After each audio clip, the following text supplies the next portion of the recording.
அன்பான இறைமக்களே, உங்கள் அனைவரையும் நம் ஆண்டவராகிய இயேசு கிறிஸ்துவின் நாமத்தினால் வாழ்த்துகிறேன். இன்றைய தினத்தில் நாம் பார்த்தோம், ஆண்டவர் இஸ்ரேல் மக்களை தூய்மைப்படுத்த சொன்னார். மேலும் மோசேயை சீனாய் மலைக்கு அழைத்து ஆண்டவர் 10 கட்டளைகளை கொடுத்தார் என்பதை விரிவாக பார்த்தோம். இன்று திருவிவிலிய வாசிப்பு திட்டத்தின் 20ஆம் நாள். இன்று நாம் வாசித்து அறிய இருக்கிற விவிலிய பகுதி விடுதலை பயணம் அதிகாரம் 23 முதல் 25 வரை. இஸ்ரேல் மக்கள் நீதியோடும் நேர்மையோடும் வாழ பல முக்கிய கட்டளைகளை ஆண்டவர் கொடுக்கிறார். பொய் செய்தியை பரப்பாதே, ஏழைகளுக்கு அநீதி செய்யாதே, எதிரியின் மிருகத்திற்கு கருணை காட்ட வேண்டும், அயல் நாட்டவரை ஒடுக்காதே, இன்னும் அநேக கட்டளைகளை ஆண்டவர் கொடுத்திருக்கிறார். ஏனென்றால் ஆண்டவர் விரும்புவது மக்கள் வழிபாட்டில் மட்டுமல்ல, வாழ்க்கையிலும் நீதியான வாழ்வு வாழ வேண்டும் என்று விரும்புகிறார். மேலும் 6 ஆண்டுகள் நிலத்தை பயிரிட வேண்டும், 7வது ஆண்டு நிலத்திற்கு ஓய்வு கொடுக்க வேண்டும். அதே போல விலங்குகளுக்கும் ஏழைகளுக்கும் உணவு கிடைக்க வேண்டும். ஏனென்றால் 7ஆம் நாள் ஓய்வு நாளாக கருதப்பட்டது. அதே போல 7வது ஆண்டும் ஓய்வு ஆண்டாக கருதப்பட வேண்டும். மேலும் ஆண்டவர், உன்னை வழி நடத்த என் தூதரை அனுப்புகிறேன் என்று கூறினார். ஆம், ஆண்டவர் வாக்களித்த தேசத்திற்கு ஆண்டவருடைய தூதர் அவரை வழி நடத்தினார். இஸ்ரேல் மக்களை வழி நடத்தினார். மேலும் வேற்று தெய்வங்களோடு உடன்படிக்கை எதுவும் செய்யக்கூடாது என்னும் ஆண்டவர் கட்டளையிட்டார். ஆண்டவர் வாக்களித்த தேசத்தை அவர்கள் ஒரே நாளில் அல்ல, படிப்படியாக கைப்பற்றினார்கள். ஆண்டவர் கூறிய அனைத்தையும் மோசே இஸ்ரேல் மக்களுக்கு வந்து கூறினார். அப்பொழுது அவர்கள் ஆண்டவர் சொன்ன அனைத்தையும் செய்வோம் என்று உரக்க கூறினார்கள். மோசே ஆண்டவரை பார்க்க சீனாய் மலை மேல் ஏறினார். அங்கே அவர் 40 பகலும் 40 இரவும் இருந்தார். அந்த நாட்களில் கடவுளின் மகிமை அந்த மலையை நிரப்பி இருந்தது. ஆண்டவர் மோசேயிடம், மக்கள் மனமார்ந்து கொடுக்கின்ற காணிக்கையை ஏற்றுக்கொள் என்று கூறினார். கடவுள் அளவை பார்ப்பதில்லை, அவர் நம்முடைய இதயத்தை பார்க்கிறார். மேலும் ஆண்டவர் மோசேயிடம் உடன்படிக்கை பேழை ஒன்றை கட்டுமாறு கூறினார். மேலும் அப்பமேசை, விளக்கு தண்டு எல்லாம் எவ்வாறு செய்ய வேண்டும் என்று கூறினார். இப்பொழுது இந்த வாசகங்களை வாசித்துவிட்டு அதன் பிறகு ஒரு சிறிய ஜெபத்தோடு முடிப்போம். விடுதலை பயணம் அதிகாரம் 23. நீதியும் இரக்கமும். பொய்ப்புரளியை நீ கிளப்ப வேண்டாம், அந்நியமாய் பொய்சாட்சியாகி நீ தீயவருக்கு கை கொடுக்க வேண்டாம். கெடுமதி கொண்ட கும்பலை பின்பற்றாதே. வழக்கின் போது கும்பலை சார்ந்து கொண்டு நீதியை திரித்து சான்று சொல்ல வேண்டாம். எளியவரது வழக்கிலும் அவருக்கு எதிராக ஒரு தலை சார்பாக நிற்காதே. உன் பகைவரின் வழிதவறி திரியும் மாடோ கழுதையோ உனக்கு எதிர்பட்டால் நீ அதனை உரியவரிடம் கொண்டு சேர்த்துவிடு. உன்னை வெறுக்கும் ஒருவரின் கழுதை சுமையினால் படுத்துவிட்டதை நீ கண்டால் அந்நிலையில் அவரை விட்டகலாதே, அதை தூக்கிவிட அவருக்கு உதவி செய். உன்னை சார்ந்துள்ள எளியவரின் வழக்கில் நீதியை திரித்து விடாதே. தவறான குற்றச்சாட்டுகளிலிருந்து விலகியிரு. குற்றமற்றவரையும் நேர்மையாளரையும் கொலை செய்ய வேண்டாம், ஏனெனில் தீயவரை நல்லவராக நான் தீர்ப்பிடவே மாட்டேன். கையூட்டு வாங்காதே. கையூட்டு பார்வையுடையவரையும் குருடராக்கும், நேர்மையாளரின் வழக்கையும் புரட்டிவிடும். அந்நியரை நீ ஒடுக்காதே. அந்நியரது உணர்வுகளை நீங்கள் அறிவீர்கள், ஏனெனில் எகிப்து நாட்டில் நீங்களும் அந்நியராக இருந்தீர்கள். ஓய்வு ஆண்டும் ஓய்வு நாளும். 6 ஆண்டுகள் உன் நிலத்தில் நீ விதைத்து அதன் விளைச்சலை சேமித்து வைப்பாய். 7ஆம் ஆண்டு அதை ஓய்வு கொள்ளவும் தரிசாக கிடக்கவும் விட்டுவிடுவாய். உன் மக்களில் வறியவர்கள் தானாக விளைவதை உண்ணட்டும், அவர்கள் விட்டு வைப்பதை வயல்வெளி உயிரினங்கள் உண்ணும். உன் திராட்சை தோட்டத்திற்கும் உன் ஒலிவ தோட்டத்திற்கும் இவ்வாறே செய்வாய். 6 நாள்கள் நீ உன் வேலையை செய்வாய், 7ஆம் நாளிலோ ஓய்ந்திருப்பாய். இதனால் உன் மாட்டுக்கும் உன் கழுதைக்கும் ஓய்வு கிடைக்கும். உம் அடிமை பெண்ணின் பிள்ளையும் அந்நியரும் இளைப்பாறுவர். நான் உங்களுக்கு சொன்ன யாவற்றையும் கடைப்பிடியுங்கள். பிற தெய்வங்களின் பெயரை நீங்கள் உச்சரிக்க வேண்டாம், அது உங்கள் வாயில் ஒலிக்கவும் வேண்டாம். முப்பெரும் விழாக்கள். ஆண்டில் 3 முறை நீ எனக்கு விழா எடுப்பாய். புளிப்பற்ற அப்ப விழாவை நீ கொண்டாட வேண்டும். நான் உனக்கு கட்டளையிட்டபடி ஆபிபு மாதத்தில் குறிக்கப்பட்ட காலத்தில் 7 நாள்கள் புளிப்பற்ற அப்பம் உண்பாய். ஏனெனில் அப்போது நீ எகிப்திலிருந்து வெளியேறினாய்.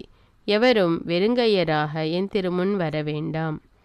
வயலில் நீ விதைத்து உன் உழைப்பின் முதற்பலன் கிட்டும்போது அறுவடை விழாவும், ஆண்டு தொடக்கத்தில் வயலிலிருந்து உனது உழைப்பின் பயனை ஒன்று சேர்க்கையில் சேகரிப்பு விழாவும் எடுக்க வேண்டும். ஆண்டில் 3 முறை உன் ஆண்மகவு ஒவ்வொன்றும் தலைவராகிய ஆண்டவர் திருமுன் வர வேண்டும். எனக்கு செலுத்தும் பலியின் இரத்தத்தை புளித்த மாவுடன் படைக்காதே. என் விழாவிலுள்ள கொழுப்பு காலை வரைக்கும் இருக்கக்கூடாது. உன் நிலத்தின் முதற் கனிகளில் முதன்மையானவற்றை உன் கடவுளாகிய ஆண்டவரின் இல்லத்துக்கு கொண்டு செல்வாய். குட்டியை அதன் தாய்ப்பாலில் சமைக்காதே. வாக்குறுதிகள், அறிவுரைகள். வழியில் உன்னை பாதுகாக்கவும் நான் ஏற்பாடு செய்துள்ள இடத்தில் உன்னை கொண்டு சேர்க்கவும் இதோ நான் உனக்கு முன் ஒரு தூதரை அனுப்புகிறேன். அவர் முன் எச்சரிக்கையாயிரு. அவர் சொற்கேட்டு நட. அவரை எதிர்ப்பவனாயிராதே. உன் குற்றங்களை அவர் பொறுத்து கொள்ளார், ஏனெனில் என் பெயர் அவரில் உள்ளது. நீ அவர் சொல் கேட்டு நடந்தால், நான் சொல்வது யாவற்றையும் கேட்டு செயல்பட்டால், நான் உன் எதிரிகளுக்கு எதிரியும் உன் பகைவருக்கு பகைவனும் ஆவேன். ஏனெனில் என் தூதர் உனக்கு முன் சென்று உன்னை எமோரியர், இத்தியர், பெரிசியர், கானானியர், இவ்வியர், எபுசியர் இவர்களிடம் கொண்டு போய் சேர்க்கும்போது நான் அவர்களை அழித்தொழிப்பேன். நீ அவர்கள் தெய்வங்களை பணிந்து கொள்ளவோ அவைகளுக்கு வழிபாடு செய்யவோ அவைகளுக்குரிய பழக்க வழக்கங்களை பின்பற்றவோ வேண்டாம். மாறாக அவற்றை அழித்தொழித்து அவற்றின் சிலை தூண்களை உடைத்து தள்ளுவாய். நீ உன் கடவுளாகிய ஆண்டவரை வழிபட வேண்டும். அவர் உன் உணவு, தண்ணீர் இவற்றின் மேல் ஆசி வழங்குவார். அவர் உன் நடுவினின்று நோயை அகற்றி விடுவார். குறைகால பிள்ளை பேரும் மலடும் உன் நாட்டில் இரா. உன் வாழ்நாள்களின் எண்ணிக்கையை நான் நிறைவு செய்வேன். என் பேரச்சத்தை உனக்கு பின்னர் அனுப்பி உன்னை எதிர்ப்படும் எல்லா மக்களையும் நான் கதிகலங்க செய்வேன். உன் பகைவர் அனைவரும் உனக்கு புறம்காட்ட செய்வேன். உனக்கு முன் நான் குளவிகளை அனுப்பி வைப்பேன். அவை இவ்வியரையும் கானானியரையும் இத்தியரையும் உனக்கு முன்னின்று துரத்திவிடும். ஆயினும் ஒரே ஆண்டில் உனக்கு முன்னின்று நான் அவர்களை துரத்திவிட மாட்டேன். துரத்தினால் நிலம் தரிசாகிவிடும். உன் நிலம் மிகுதியாக வயல்வெளி விலங்குகள் பழுகி பெருகிவிடும். எனவே நீ பழுகி பெருகி நாட்டை கைப்பற்றும் வரை சிறிது சிறிதாக அவர்களை உனக்கு முன்னின்று துரத்தி விடுவேன்.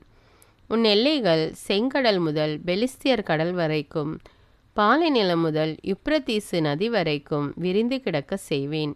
ஏனெனில் அந்நாட்டின் குடிமக்களை நான் உன் கையில் ஒப்படைப்பேன்.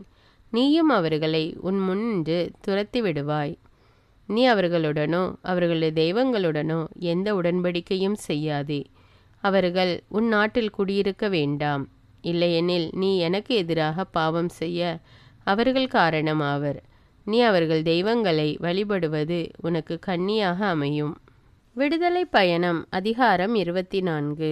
உடன்படிக்கை. ஆண்டவர் மோசேயிடம், ஆரோன், நாதாபு, அபிஹு ஆகியோருடனும் இஸ்ரவேலின் 70 பெரியோர்களுடனும் ஆண்டவரிடமாய் ஏறி வாருங்கள். தொலையில் நின்று தொழுது கொள்ளுங்கள். மோசே மட்டும் ஆண்டவர் அருகில் வரலாம், ஏனையோர் அருகில் வரலாகாது. மக்கள் அவரோடு மலை மேலேறி வரக்கூடாது என்று கூறினார். எனவே மோசே மக்களிடம் வந்து ஆண்டவர் சொன்ன அனைத்து வார்த்தைகளையும் விதிமுறைகளையும் அறிவித்தார். மக்கள் அனைவரும் ஒரே குரலாக, ஆண்டவர் கூறிய வார்த்தைகள் அனைத்தையும் நாங்கள் செயல்படுத்துவோம் என்று விடையளித்தனர். மோசே ஆண்டவரின் வாக்குகள் அனைத்தையும் எழுதி வைத்தார். அதிகாலையில் அவர் எழுந்து மலையடிவாரத்தில் ஒரு பலிபீடத்தையும் இஸ்ரவேலின் 12 குலங்களுக்காக 12 தூண்களையும் எழுப்பினார். அவர் இஸ்ரவேல் மக்களின் இளைஞர்களை அனுப்பி வைக்க அவர்களும் ஆண்டவருக்கு எரிபலிகள் செலுத்தினர். மாடுகளை நல்லுறவு பலிகளாகவும் ஆண்டவருக்கு பலியிட்டனர். மோசே இரத்தத்தில் ஒரு பாதியை எடுத்து கலங்களில் விட்டு வைத்தார். மறுபாதியை பலிபீடத்தின் மேல் தெளித்தார். அவர் உடன்படிக்கையின் ஏட்டை எடுத்து மக்கள் காதுகளில் கேட்கும்படி வாசித்தார். அவர்கள் ஆண்டவர் கூறிய அனைத்தையும் நாங்கள் செயல்படுத்தி கீழ்ப்படிந்திருப்போம் என்றனர். அப்போது மோசே இரத்தத்தை எடுத்து மக்கள் மேல் தெளித்து, இவ்வனைத்து வார்த்தைக்கும் இணங்க ஆண்டவர் உங்களோடு செய்துள்ள உடன்படிக்கையின் இரத்தம் இதோ என்றார். பின்னர் மோசே, ஆரோன், நாதாபு, அபிஹு ஆகியோரும் இஸ்ரவேலின் 70 பெரியோர்களும் மேலேறி சென்று இஸ்ரவேலின் கடவுளை கண்டார்கள். அவர் பாதங்களின் கீழுள்ள தலம் நீலமணிக்கல் இழைத்த வேலைப்பாடு போன்றும் தெள்ளிய வான்வெளி போன்றும் இருந்தது. இஸ்ரவேல் மக்களின் தலைவர்கள் மேல் அவர் கை வைக்கவில்லை. அவர்கள் கடவுளை கண்டனர், உண்டு குடித்தனர். சீனாய் மலைமேல் மோசே. ஆண்டவர் மோசேயை நோக்கி, என்னிடம் மலைமேல் ஏறி வந்து இங்கேயே இரு. அவர்களுக்கு கற்பிக்க நான் எழுதியுள்ள சட்டதிட்டங்கள் அடங்கிய கற்பலகைகளை உன்னிடம் அளிப்பேன் என்றார். மோசே தம் துணையாளர் யோசுவாவுடன் எழுந்து சென்றார். பின் மோசே கடவுளின் மலைமேல் ஏறி செல்கையில் அவர் பெரியோர்களை நோக்கி, நாங்கள் உங்களிடம் திரும்பி வரும் வரை நீங்கள் இவ்விடத்திலேயே எங்களுக்காக காத்திருங்கள். இதோ ஆரோனும் கூரும் உங்களோடு இருக்கிறார்கள். வழக்கு ஏதும் இருப்பவன் அவர்களை அணுகட்டும் என்றார். பின்னர் மோசே மலைமேல் ஏறி செல்ல ஒரு மேகம் மலையை மூடிற்று. ஆண்டவரின் மாட்சி சீனாய் மலைமேல் தங்கிற்று. மேகம் மலையை 6 நாள்களாக மூடியிருந்தது. 7ஆம் நாள் அவர் மேகத்தின் நடுவினின்று மோசேயை அழைத்தார். மலை உச்சியில் ஆண்டவரது மாட்சியின் காட்சி பற்றி எரியும் நெருப்பு போன்று இஸ்ரவேல் மக்களின் கண்களுக்கு தெரிந்தது. மோசே மேகத்தினிடையே புகுந்து மலை மேல் ஏறி சென்றார். மோசே மலையில் 40 பகலும் 40 இரவும் தங்கியிருந்தார். அன்பான இறைமக்களே, உங்கள் அனைவரையும் நம் ஆண்டவராகிய இயேசு கிறிஸ்துவின் நாமத்தினால் வாழ்த்துகிறேன். இன்றைய தினத்தில் நாம் பார்த்தோம், ஆண்டவர் இஸ்ரேல் மக்களை தூய்மைப்படுத்த சொன்னார். மேலும் மோசேயை சீனாய் மலைக்கு அழைத்து ஆண்டவர் 10 கட்டளைகளை கொடுத்தார் என்பதை விரிவாக பார்த்தோம். இன்று திருவிவிலிய வாசிப்பு திட்டத்தின் 20ஆம் நாள். இன்று நாம் வாசித்து அறிய இருக்கிற விவிலிய பகுதி விடுதலை பயணம் அதிகாரம் 23 முதல் 25 வரை. இஸ்ரேல் மக்கள் நீதியோடும் நேர்மையோடும் வாழ பல முக்கிய கட்டளைகளை ஆண்டவர் கொடுக்கிறார். பொய் செய்தியை பரப்பாதே, ஏழைகளுக்கு அநீதி செய்யாதே, எதிரியின் மிருகத்திற்கு கருணை காட்ட வேண்டும், அயல் நாட்டவரை ஒடுக்காதே இன்னும் அநேக கட்டளைகளை ஆண்டவர் கொடுத்திருக்கிறார். ஏனென்றால் ஆண்டவர் விரும்புவது மக்கள் வழிபாட்டில் மட்டுமல்ல, வாழ்க்கையிலும் நீதியான வாழ்வு வாழ வேண்டும் என்று விரும்புகிறார். மேலும் 6 ஆண்டுகள் நிலத்தை பயிரிட வேண்டும், 7வது ஆண்டு நிலத்திற்கு ஓய்வு கொடுக்க வேண்டும். அதே போல விலங்குகளுக்கும் ஏழைகளுக்கும் உணவு கிடைக்க வேண்டும். ஏனென்றால் 7ஆம் நாள் ஓய்வு நாளாக கருதப்பட்டது. அதே போல 7வது ஆண்டும் ஓய்வு ஆண்டாக கருதப்பட வேண்டும். மேலும் ஆண்டவர், உன்னை வழி நடத்த என் தூதரை அனுப்புகிறேன் என்று கூறினார். ஆம், ஆண்டவர் வாக்களித்த தேசத்திற்கு ஆண்டவருடைய தூதர் அவரை வழி நடத்தினார். இஸ்ரேல் மக்களை வழி நடத்தினார். மேலும் வேற்று தெய்வங்களோடு உடன்படிக்கை எதுவும் செய்யக்கூடாது என்னும் ஆண்டவர் கட்டளையிட்டார். ஆண்டவர் வாக்களித்த தேசத்தை அவர்கள் ஒரே நாளில் அல்ல, படிப்படியாக கைப்பற்றினார்கள். ஆண்டவர் கூறிய அனைத்தையும் மோசே இஸ்ரேல் மக்களுக்கு வந்து கூறினார். அப்பொழுது அவர்கள் ஆண்டவர் சொன்ன அனைத்தையும் செய்வோம் என்று உரக்க கூறினார்கள். மோசே ஆண்டவரை பார்க்க சீனாய் மலை மேல் ஏறினார். அங்கே அவர் 40 பகலும் 40 இரவும் இருந்தார். அந்த நாட்களில் கடவுளின் மகிமை அந்த மலையை நிரப்பி இருந்தது.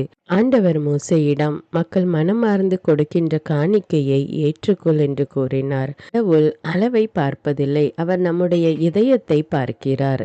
மேலும் ஆண்டவர் மோசேயிடம் உடன்படிக்கை பேழை ஒன்றை கட்டுமாறு கூறினார். மேலும் அப்பமேசை, விளக்கு தண்டு எல்லாம் எவ்வாறு செய்ய வேண்டும் என்று கூறினார். இப்பொழுது இந்த வாசகங்களை வாசித்துவிட்டு அதன் பிறகு ஒரு சிறிய ஜெபத்தோடு முடிப்போம். விடுதலை பயணம் அதிகாரம் 23. நீதியும் இரக்கமும். பொய்ப்புரளியை நீ கிளப்ப வேண்டாம்.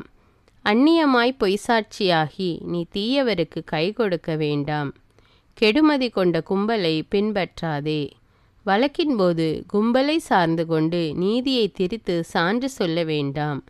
எளியவரது வழக்கிலும் அவருக்கு எதிராக ஒரு தலை சார்பாக நிற்காதே. உன் பகைவரின் வழி தவறி திரியும் மாடோ கழுதையோ உனக்கு எதிர்பட்டால் நீ அதனை உரியவரிடம் கொண்டு சேர்த்துவிடு. உன்னை வெறுக்கும் ஒருவரின் கழுதை சுமையினால் படுத்துவிட்டதை நீ கண்டால் அந்நிலையில் அவரை விட்டகலாதே, அதை தூக்கிவிட அவருக்கு உதவி செய். உன்னை சார்ந்துள்ள எளியவரின் வழக்கில் நீதியை திரித்து விடாதே. தவறான குற்றச்சாட்டுகளிலிருந்து விலகியிரு. குற்றமற்றவரையும் நேர்மையாளரையும் கொலை செய்ய வேண்டாம். ஏனெனில் தீயவரை நல்லவராக நான் தீர்ப்பிடவே மாட்டேன். கையூட்டு வாங்காதே. கையூட்டு பார்வையுடையவரையும் குருடராக்கும், நேர்மையாளரின் வழக்கையும் புரட்டிவிடும். அந்நியரை நீ ஒடுக்காதே. அந்நியரது உணர்வுகளை நீங்கள் அறிவீர்கள். ஏனெனில் எகிப்து நாட்டில் நீங்களும் அந்நியராக இருந்தீர்கள். ஓய்வு ஆண்டும் ஓய்வு நாளும் 6 ஆண்டுகள் உன் நிலத்தில் நீ விதைத்து அதன் விளைச்சலை சேமித்து வைப்பாய். 7ஆம் ஆண்டு அதை ஓய்வு கொள்ளவும் தரிசாக கிடக்கவும் விட்டுவிடுவாய். உன் மக்களில் வறியவர்கள் தானாக விளைவதை உண்ணட்டும். அவர்கள் விட்டு வைப்பதை வயல்வெளி உயிரினங்கள் உண்ணும். உன் திராட்சை தோட்டத்திற்கும் உன் ஒலிவ தோட்டத்திற்கும் இவ்வாறே செய்வாய். 6 நாள்கள் நீ உன் வேலையை செய்வாய். 7ஆம் நாளிலோ ஓய்ந்திருப்பாய். இதனால் உன் மாட்டுக்கும் உன் கழுதைக்கும் ஓய்வு கிடைக்கும். உம் அடிமை பெண்ணின் பிள்ளையும் அந்நியரும் இளைப்பாறுவர். நான் உங்களுக்கு சொன்ன யாவற்றையும் கடைப்பிடியுங்கள். பிற தெய்வங்களின் பெயரை நீங்கள் உச்சரிக்க வேண்டாம். அது உங்கள் வாயில் ஒலிக்கவும் வேண்டாம். முப்பெரும் விழாக்கள். ஆண்டில் 3 முறை நீ எனக்கு விழா எடுப்பாய். புளிப்பற்ற அப்ப விழாவை நீ கொண்டாட வேண்டும். நான் உனக்கு கட்டளையிட்டபடி ஆபிபு மாதத்தில் குறிக்கப்பட்ட காலத்தில் 7 நாள்கள் புளிப்பற்ற அப்பம் உண்பாய். ஏனெனில் அப்போது நீ எகிப்திலிருந்து வெளியேறினாய். எவரும் வெறுங்கையராக என் திருமுன் வர வேண்டாம். வயலில் நீ விதைத்து உன் உழைப்பின் முதற்பலன் கிட்டும்போது அறுவடை விழாவும், ஆண்டு தொடக்கத்தில் வயலிலிருந்து உனது உழைப்பின் பயனை ஒன்று சேர்க்கையில் சேகரிப்பு விழாவும் எடுக்க வேண்டும். ஆண்டில் 3 முறை உன் ஆண்மகவு ஒவ்வொன்றும் தலைவராகிய ஆண்டவர் திருமுன் வர வேண்டும். எனக்கு செலுத்தும் பலியின் இரத்தத்தை புளித்த மாவுடன் படைக்காதே. என் விழாவிலுள்ள கொழுப்பு காலை வரைக்கும் இருக்கக்கூடாது. உன் நிலத்தின் முதற்கனிகளில் முதன்மையானவற்றை உன் கடவுளாகிய ஆண்டவரின் இல்லத்துக்கு கொண்டு செல்வாய். குட்டியை அதன் தாய்ப்பாலில் சமைக்காதே. வாக்குறுதிகள், அறிவுரைகள். வழியில் உன்னை பாதுகாக்கவும் நான் ஏற்பாடு செய்துள்ள இடத்தில் உன்னை கொண்டு சேர்க்கவும் இதோ நான் உனக்கு முன் ஒரு தூதரை அனுப்புகிறேன். அவர் முன் எச்சரிக்கையாயிரு. அவர் சொற்கேட்டு நட. அவரை எதிர்ப்பவனாயிராதே. உன் குற்றங்களை அவர் பொறுத்து கொள்ளார். ஏனெனில் என் பெயர் அவரில் உள்ளது. நீ அவர் சொல் கேட்டு நடந்தால், நான் சொல்வது யாவற்றையும் கேட்டு செயல்பட்டால், நான் உன் எதிரிகளுக்கு எதிரியும் உன் பகைவருக்கு பகைவனும் ஆவேன். ஏனெனில் என் தூதர் உனக்கு முன் சென்று உன்னை எமோரியர், இத்தியர், பெரிசியர், கானானியர், இவ்வியர், எபுசியர் இவர்களிடம் கொண்டு போய் சேர்க்கும்போது நான் அவர்களை அழித்தொழிப்பேன். நீ அவர்கள் தெய்வங்களை பணிந்து கொள்ளவோ அவைகளுக்கு வழிபாடு செய்யவோ அவைகளுக்குரிய பழக்க வழக்கங்களை பின்பற்றவோ வேண்டாம். மாறாக அவற்றை அழித்தொழித்து அவற்றின் சிலை தூண்களை உடைத்து தள்ளுவாய். நீ உன் கடவுளாகிய ஆண்டவரை வழிபட வேண்டும். அவர் உன் உணவு, தண்ணீர் இவற்றின் மேல் ஆசி வழங்குவார். அவர் உன் நடுவினின்று நோயை அகற்றி விடுவார். குறைகால பிள்ளை பேரும் மலடும் உன் நாட்டில் இரா.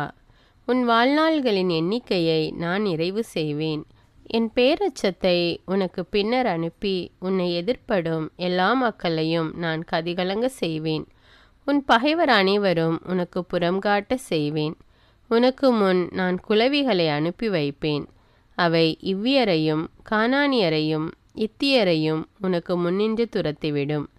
ஆயினும் ஒரே ஆண்டில் உனக்கு முன்னின்று நான் அவர்களை துரத்திவிட மாட்டேன். துரத்தினால் நிலம் தரிசாகிவிடும். உன்னிலும் மிகுதியாக வயல்வெளி விலங்குகள் பழுகி பெருகிவிடும். எனவே நீ பழுகி பெருகி நாட்டை கைப்பற்றும் வரை சிறிது சிறிதாக அவர்களை உனக்கு முன்னின்று துரத்தி விடுவேன். உன் எல்லைகள் செங்கடல் முதல் பெலிஸ்தியர் கடல் வரைக்கும், பாலை நிலம் முதல் யுப்ரதீசு நதி வரைக்கும் விரிந்து கிடக்க செய்வேன். ஏனெனில் அந்நாட்டின் குடிமக்களை நான் உன் கையில் ஒப்படைப்பேன். நீயும் அவர்களை உன் முன்னின்று துரத்தி விடுவாய். நீ அவர்களுடனோ அவர்களது தெய்வங்களுடனோ எந்த உடன்படிக்கையும் செய்யாதே. அவர்கள் உன் நாட்டில் குடியிருக்க வேண்டாம். இல்லையெனில் நீ எனக்கு எதிராக பாவம் செய்ய அவர்கள் காரணமாவர். நீ அவர்கள் தெய்வங்களை வழிபடுவது உனக்கு கண்ணியாக அமையும். விடுதலை பயணம். அதிகாரம் 24. உடன்படிக்கை. ஆண்டவர் மோசேயிடம், ஆரோன், நாதாபு, அபிஹு ஆகியோருடனும் இஸ்ரவேலின் 70 பெரியோர்களுடனும் ஆண்டவரிடமாய் ஏறி வாருங்கள். தொலையில் நின்று தொழுது கொள்ளுங்கள். மோசே மட்டும் ஆண்டவர் அருகில் வரலாம், ஏனையோர் அருகில் வரலாகாது. மக்கள் அவரோடு மலைமேல் ஏறி வரக்கூடாது என்று கூறினார். எனவே மோசே மக்களிடம் வந்து ஆண்டவர் சொன்ன அனைத்து வார்த்தைகளையும் விதிமுறைகளையும் அறிவித்தார். மக்கள் அனைவரும் ஒரே குரலாக, ஆண்டவர் கூறிய வார்த்தைகள் அனைத்தையும் நாங்கள் செயல்படுத்துவோம் என்று விடையளித்தனர். மோசே ஆண்டவரின் வாக்குகள் அனைத்தையும் எழுதி வைத்தார். அதிகாலையில் அவர் எழுந்து மலையடிவாரத்தில் ஒரு பலிபீடத்தையும் இஸ்ரவேலின் 12 குலங்களுக்காக 12 தூண்களையும் எழுப்பினார். அவர் இஸ்ரவேல் மக்களின் இளைஞர்களை அனுப்பி வைக்க அவர்களும் ஆண்டவருக்கு எரிபலிகள் செலுத்தினர். மாடுகளை நல்லுறவு பலிகளாகவும் ஆண்டவருக்கு பலியிட்டனர். மோசே இரத்தத்தில் ஒரு பாதியை எடுத்து கலங்களில் விட்டு வைத்தார். மறுபாதியை பலிபீடத்தின் மேல் தெளித்தார்.